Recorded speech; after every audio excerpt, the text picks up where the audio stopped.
গোলাপগঞ্জৰ হালাকুৰাত ভুৱা আৰক্ষীৰ সন্ত্ৰাস। নিশা হলে আৰম্ভ হয় ভুৱা আৰক্ষীৰূপী তিনি যুৱকৰ সন্ত্ৰাস। নিজকে এছপি আৰু আৰক্ষী বুলি পৰিচয় দি এই তিনি যুৱকে চলাই আহিছে সন্ত্ৰাস। হালাকুৰাৰ সঞ্জয় ৰায়, প্ৰণৱ ৰায় আৰু মুস্তাফিজুৰ নামৰ এই তিনি যুৱকে বিভিন্ন ভয়-ভাবুকিৰে ধন লুটি চলাইছে সন্ত্ৰাস। অভিযোগ অনুসৰি কেইদিনমান পূৰ্বে পশ্চিমবংগৰ মকবুল আলী নামৰ গোমাংস ব্যৱসায়ী এজনকো আটক কৰি 50,000 টকা দাবী কৰে তিনিজনীয়া যুৱকৰ দলটোৱে। বিভিন্ন ভয়-ভাবুকিৰে দাবী কৰি 30,000 টকাৰ নগদ ধন আৰু বাকী 20,000 টকা প্ৰণৱ ৰায় নামৰ যুৱকজনৰ ফোনপে যোগে আদায় লোৱাৰ অভিযোগ যুৱক তিনিজনৰ বিৰুদ্ধে। নিজকে আৰক্ষী আৰু আৰক্ষী অধীক্ষকৰ লোক বুলি পৰিচয় দি সন্ত্ৰাস চলোৱা এই তিনি যুৱকৰ বিৰুদ্ধে আৰক্ষীয়ে কি পদক্ষেপ গ্ৰহণ কৰে সেয়া সময়ত হ'ব লক্ষণীয়।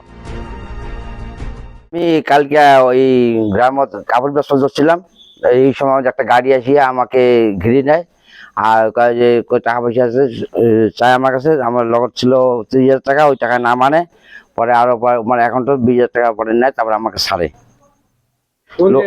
লোকগুলো এসে গড়ে হাট পাড়ায়া, ওই ওটার জায়গার নাম হলো ওই ঘাটপাড়ে এই পাশে বটের হাট ওই পাশে মাঝখানে জায়গাটার মধ্যে। আর তারপরে টাকা পয়সা নিয়ে পরে আমাকে সারের লোকগুলো আমি নাম লেগে রাখছি। নাম একজনকার নাম হচ্ছে প্রণব রায়, আরেকজনকার নাম হচ্ছে সঞ্জয় রায়, আরেকজন মুস্তাফিজুর। এই তিনজন লোক আমার জবরদস্তি টাকাটা নিয়ে আমি জানতে চাইলাম কে আপনারা। আমি এসপির লোক, দুপুর থেকে আসাম পর্যন্ত যত থানা আছে তার হেড আমরা। এই বলি আমাকে ওরা নিয়ে আমাকে ছাড় দিয়ে পরে চলে যায়। ক্যাশ কত নিচ্ছে আপনার কাছে? ক্যাশ নিচে 30,000 টাকা আমার কাছ থেকে নিচ্ছে, আর বাদ নিচ্ছে এখন থেকে 20,000 টাকা। অ্যাকাউন্ট থেকে 20,000 এখন থেকে 20,000 টাকা নিচ্ছে। টোটাল 50,000। 50,000 টাকা। কার অ্যাকাউন্টে দিচ্ছেন টাকা? টাকা অ্যাকাউন্টে দিচ্ছি, ওর নামটা প্রণব রায়, ওর অ্যাকাউন্টে দেওয়া হয়েছে। আছে আপনার কাছে ডিটেইলস? হ্যাঁ আছে, নাম্বার আছে, নাম্বারটা দেওয়া দিবি। অ্যাকাউন্ট ডিটেইলস আছে। আপনার নাম কি? আমার নাম মকবুল আলী। আপনার বাড়ি? বাড়ি আমার তুফানগঞ্জ লাঙ্গলগ্রাম। তুফানগঞ্জ লাঙ্গলগ্রাম, পশ্চিমবঙ্গ। আপনি আসামে আসার পর আমি আসাম থেকে আসার পরে আমাকে ওখানে আটক করে এই জবরদস্তি টাকা নেয়।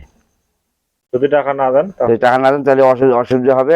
যার ভয়টা যা গাছে উঠে ঘুরে নিয়ে পরে ওই টাকায় মানে না, পরে বাচ্চা আবার 20,000 টাকা অ্যাকাউন্টে দিয়ে তারপরে আমাকে ছাড়ে। গৌৰীপুৰৰ পৰা মফিজুৰ ৰহমান তালুকদাৰৰ ৰিপৰ্ট, ডেইলি টাইম অসম।